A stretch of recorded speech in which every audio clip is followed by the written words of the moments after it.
are dead. All my favorite people are dead. All my favorite people are dead. All my favorite people are dead. Whoa! Hello, breathers. There, breathers. And welcome back. To another Interesting. educational, Always fun. dramatic. Dramatic? Yeah? Germanic or dramatic? Dramatic. Dramatic episode of Can't Wait for This. All my favorite people are dead. I'm Sue Teresi. I'm Shannon Butler. What's new, Shan? I biked my ass over here today. You did. I saw. I was looking Yeah. for your car. I know. No And mini. it's nice and It's beautiful. beautiful out. And Shannon's on a spring health kick. She can bike over. It's only 2 miles. Yeah. So I'm like, why don't I just bike my No, ass you're over right. there? Especially it's a beautiful day. There's some tricky roads I got to be a little cautious of. And I Okay. did have to bike through the hood just a little bit, but that's okay. I'm not afraid. I lived in a hood, so Right, you know, sorry. yeah. And it's broad daylight. You'll be Yeah, fine. it's fine. Yeah, you didn't So- see nothing. That's No, all. I didn't see keep nothing. your eyes on the road. It's all good. Exactly. Yeah, that's nothing. That's not real hood anyway. No, not really. No, I had a student say, "I'm from the hood." I said, "You call that?" So I went to go examine said hood. Oh. when I first met, I was like, "You got deer and bunnies. Yes. Okay, you got stars over your head. There's a golf course not that far from here." Yeah. I'm like, "What the hell kind of dumbass hood is this?" And I said that. Maybe I didn't say it in those exact words. I was like, you want to see a hood get in the car? Yeah. I can show you where I grew up, where, you got like people rubbing their hands together over garbage cans. And, syringes on the floor. And Well, I have found syringes. you can find that anywhere now. Yeah, sure. Now that's like, they wash up on the beach. Yeah. Not that was the 80s, but Yeah. I was like, okay, if you think this is a hood, get in the car, I'll show you. So I think I earned the nickname of Brooklyn Fury. Oh, okay. Yeah, between that and my accent, I scared the crap out of everybody, which is good when you're a teacher. 'Cause, Sure. Okay. So, great. So who do you want to talk about today? Well, I have a murder for you. Oh, good. And it actually happened not far the from hood? where I was biking today. In the hood. But It wasn't a hood then. it wasn't. It was a nice community, Yeah. nice neighborhood. So what happened? All right, so we're going to go back in time. Back in time. Yes, back in time to the 1920s. Oh, when I was a little girl. You were not. I wasn't? No. Okay. You're not that old. No. Some days you might feel like it. 1920s, yeah. Yeah. So we're going to go back to a time in Poughkeepsie when things were, I don't know, a little simpler, I guess. The place was a little smaller Sure. than it is today. Always a queen city. Always the Poughkeepsie was queen always city. a queen city off Yeah. the water. Yeah. Fela Palick. Fela? Palick. Not feline. Nope. No, sorry. No. Oh. Just Fela. Just Fela. That's her name. Well, maybe she liked cats. She might have. Okay, I'm gonna call her in my head feline. Feline Palick. Okay. Palick. She was a woman who couldn't... No, feline meowlick. Oh, I can't work with this woman, people. I know. All right. Feline Palick was a woman who couldn't seem to get what she wanted in life.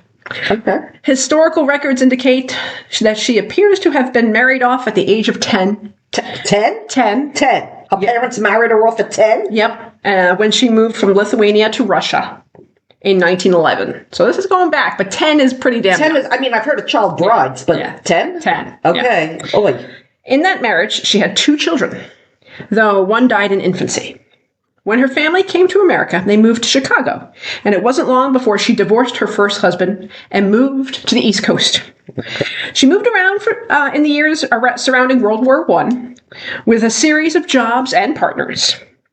She had given up her surviving child. She could no longer afford to take care of the kids, so she sent it to an orphanage. Okay. Apparently the kid did well. I did a little digging, and he ended up growing up in a prosperous family in the Catskills. So Okay, worked out for him. worked out better for him, yeah. In 1920, she met her next husband, Samuel Palick, in Newburgh. They were working in the shipyards there. And they both decided to come to Poughkeepsie. Right? So now we're in Poughkeepsie. Okay. This is 1920. They both were able to get jobs at the Hudson River State Hospital, so the old insane asylum, right? Yeah, Just above okay. town. And they worked there together for 3 years. Okay. They saved up enough money to start their own restaurant. So Wow. things were looking good. Good for her. Eventually, they settled into a place at number 124 Main Street, right here in Poughkeepsie. Okay. And they called it the Red Rose Lunchroom. So far, so good. Sounds good, right? Okay. However, things were not always rosy. Well, naturally. Okay. Spill the tea. As the newspapers reported at the time, several problems occurred between the married couple. In 1924, the police were called when Fela tried to harm herself by swallowing iodine. Oh, so she tried to off herself while swallowing iodine. Her husband Samuel took this opportunity to show the police a gun that Fela had owned and had threatened him with on several occasions. Your cat is investigating my bicycle. Naturally. There's something new in the house. Like, what is that? So she tried to kill herself with iodine, and she Yes. kept the gun as backup. Yes, and was threatening her husband with it. Okay, Samuel. Yeah. okay. And they were working Owning this restaurant restaurant, no more insane asylum. Yeah. Maybe she picked up some, you kind of rubbed off, and Yeah. like Mrs. Lovett's meat pies. I hope she's not doing one of those. Yeah. Ew. Yeah. It would turn out that this restaurant would bring new love for Fela and trouble.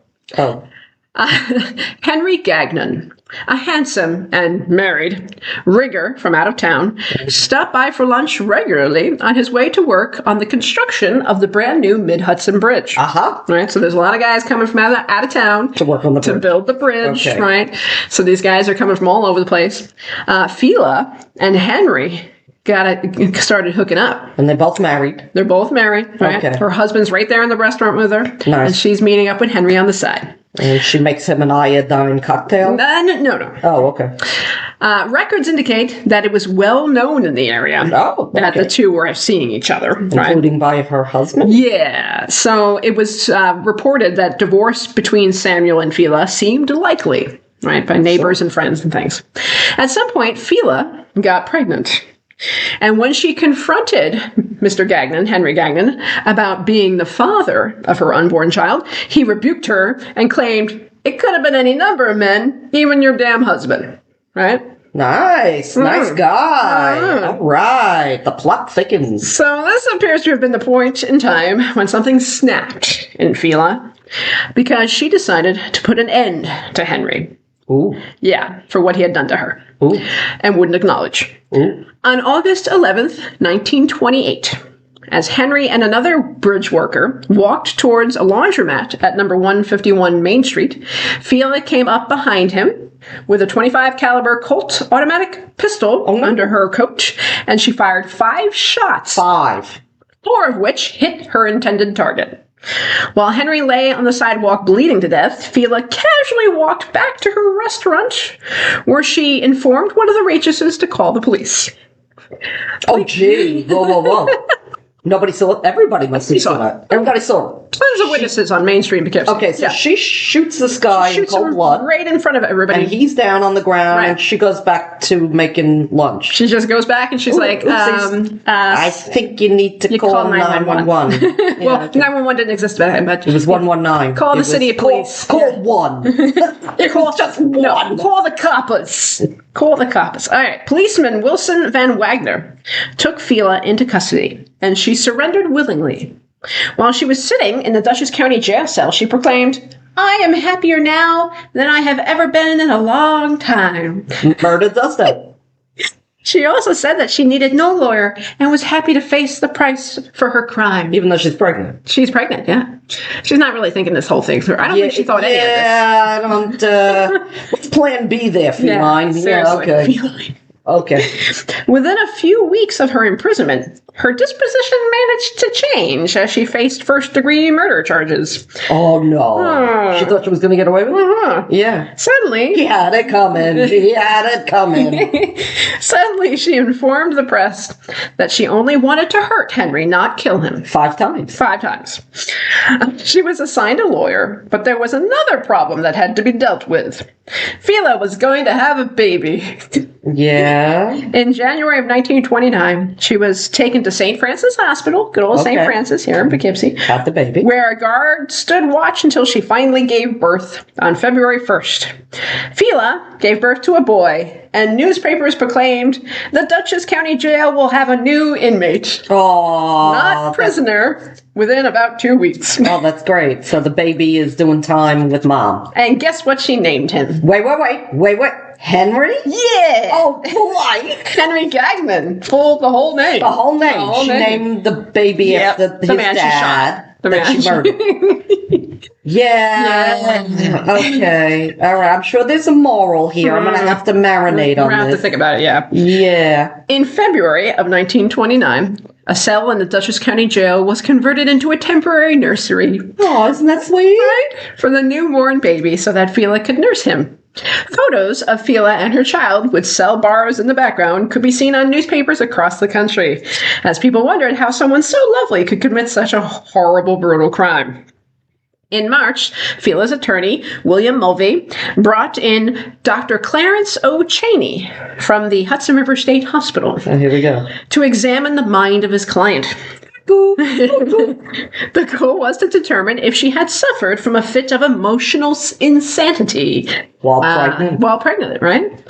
Causing her to kill her lover when he refused to acknowledge that he was the father of her unborn child. Okay. I'd say yes, because Yeah. hormones and postpartum and all that stuff can make you nuts. Yeah. But wasn't she trying to drink iodine and threatening to kill the other guy before any of this anyway? Uh-huh. So, look, I'm no, freaking Freud here, but is it safe to say she might have been a little cuckoo for Cocoa Puffs? I think when she was working at the Hudson River State Hospital, she should have just stayed there. Yeah, some of it rubbed off. I don't know what goes on there, Yeah. but, she... I don't know. I think she was in the right spot. Yeah.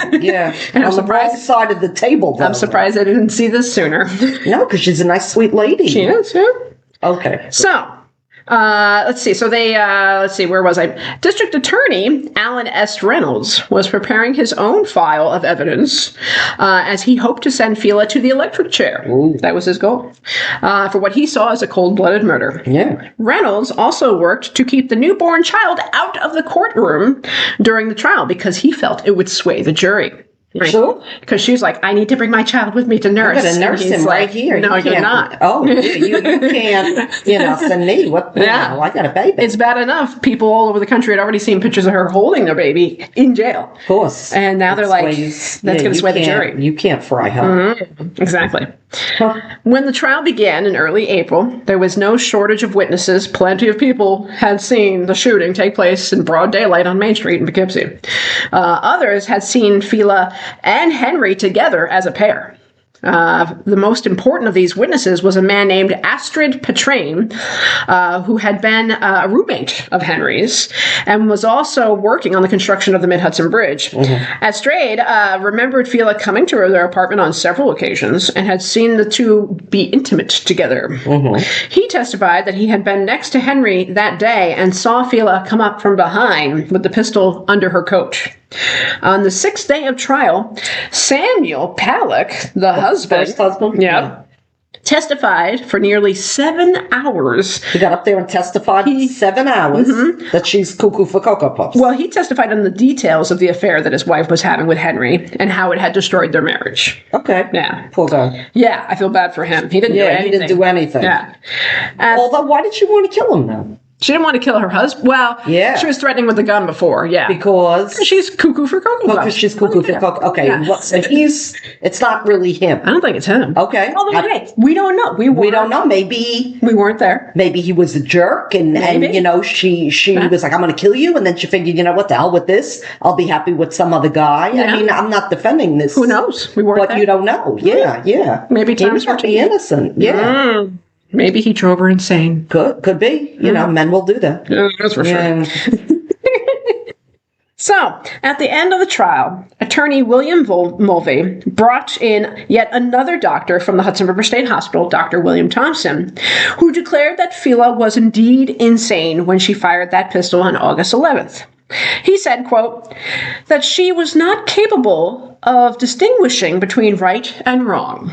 However, the district attorney, Mr. Reynolds, also brought in a team of alienists, aka psychiatrists, who all declared that Fela was sane when she made the decision to shoot her lover. Well, how sane can you be to whip out a gun and shoot him in broad daylight in front of everybody. Yeah, I mean, once again, I'm not a murderer. Right. That you know of. No, no, not me. I wouldn't tell anybody if you were. I know, that's why I love you. Yeah, I'd help you bury the body. I know you would. Okay. You so would. You would be like, yeah, we need bleach, clean the floor. I know you would. I know you would. Good. But if you were going to kill somebody, do you do it out with everybody watching you? Like, no. I mean, you got to be a little even more cuckoo for. Yeah, I think so. Okay. Yeah. Okay. After 10 days of a trial and 4 hours of deliberation by the jury, Fela was declared guilty of first-degree manslaughter. Oh. The jury rejected the idea that Fela was insane. Okay. But they did believe her attorney's theory that she did not mean to kill Henry, only to scare him. Okay. She has good aim. So instead of first-degree murder, it's first-degree manslaughter, which is slightly... So no electric chair? Right. So it lowers the sentence, right? Yeah. Okay. So Justice George H. Taylor Jr., who presided over the case, believed that the jury had already been too lenient with Fela and sentenced her to the maximum at the time of 10 to 20 years at Auburn Prison. That's all you get for killing? That was it. In broad daylight, 10 to 20. Good behavior. She's out in a week? Well, yes, in fact. Her infant son would serve part of the prison sentence with her. No. Yeah. They let the baby in jail? Yeah. And she was paroled from prison on July 5th, 1935. So how long did she serve? So let's see. This case was be in there with her. That's a really good question. Maybe nobody else could take the baby, and she didn't want to put him in an orphanage. So this was in 1929. So she was only there for like 6 years. Yeah. So he was like 6 when he got out. Yeah. And he is a kid with 6 years of prison under his belt. Yeah. Yeah, that's a good start. Maybe she had nobody to take care of. Probably not. Yeah, because she left her family. So Fela then eventually moved to Pennsylvania, where she apparently remarried. Sure. And lived, she did. But she didn't live long. She died January 2nd, 1939, so just a few years after she was released. And what happened to the kid? Do we know? Yeah, so he, I think, lived a good long life. Okay. Changed his name because he didn't want to be that connected to that anymore. And that was it. I didn't find anything else on him. So. And the husband? The husband. How did she get remarried if she's still married to that guy? Well, I think they divorced. He finally divorced her. Yeah. Very strange. Very weird. Yeah. But that's why we do this. Right here in Poughkeepsie. So I got to decide whether I like her or not. I haven't made up my mind. I mean, you can't really like anybody that kills somebody, shoots a guy in cold blood in broad daylight. Yeah, especially, I mean, the fact that she shot it five times. Do you know where he was shot? The chest, I believe. So then that's not trying to scare him. I mean, if you shoot him in the knee or, something like that, right? Dance, and you shoot at the feet. But look, I don't know. Maybe I think she meant to kill him. Well, she was threatening the husband with the gun. So the fact that she never killed the husband is pretty impressive. Wouldn't it be funny if this was the husband's baby? Ooh, because they didn't do tests back then. They didn't do it back then. Right. It could be. Could have been. I don't know. The fact that the husband had said that they were working towards a divorce because he had known about the affair for a while tells me they probably weren't. Okay. And there was nobody else. Well, that's the thing. Henry was like, what is he going to say? Could be anybody. Plus, what is he going to say? Henry was married. Exactly. So what is he going to say? Exactly, yeah. He's going to deny it. What is he going to say? Yeah, it's mine. I'll put the kids through college. No way. So, juicy crimes. Juicy, I'm sure, and during that time, it was like sensationalism. Oh, yeah, it was. I found pictures of her and her baby, like, on newspapers all over the country. What shocks me more than anything is they let the child in jail with her. Yeah. I mean, you couldn't even do that now. Why would you put a kid in it? I mean, you nurse the kid, okay, but 6 years? That's a long time. I hope you're not still nursing a 6-year-old child. Yeah, good. No, they must have let him out at some point. They must have put him into a orphanage or something after enough time had passed. I don't think he was there the whole 6 years. He couldn't have been. I don't know. Things were weird back then. They're weird now. I didn't do that much research in that part of it. I should have. We'll let it slide. Okay, really, nice. We'll let it slide. Right. We'll do a part 2 on this. It's all good. Well, it was juicy. Oh, good. All right. And dramatic. Dramatic. Yeah. And true. Yeah, true. Because Shannon and I are not capable of making this stuff up. We're not that creative. Yeah, if she's going to make up a story like that, it'd be like during the night and she snuck up on him and nobody saw her thing. Right. And she was wearing sneakers and nobody heard anything. Yeah, there wasn't any sneakers in the 1920s. Not like that. No, she certainly wasn't. She just whipped out a gun and Bam. started shooting Bam, on bam, Main bam. Street. Yeah. Yeah, what do I know? Mm-hmm. I mean, in her defense, you know, I mean, you know, you have an affair with a man, you say, I'm pregnant with your baby, and he calls you a slut. Yeah, that's rough. You know? I might snap too. Yeah. Mm. Yeah, he had it coming. Sounds like he did. I don't know. Oh. There you go, breathers. Another juicy. Very juicy. Very juicy. Bloody. Crazy jailbreak episode of All My Favorite People Are Dead. Bye, breathers. Don't go shooting anybody. No. What inspired? You came across it at work? Yeah, work. Yeah. Yeah, that's sad. Much cooler when your feet on the ground. Some of us are crazy, some are smart and brave. Well, it doesn't really matter, we all end up in the grave. All my favorite people are dead. All my favorite people are dead. I say it, all my favorite people are dead.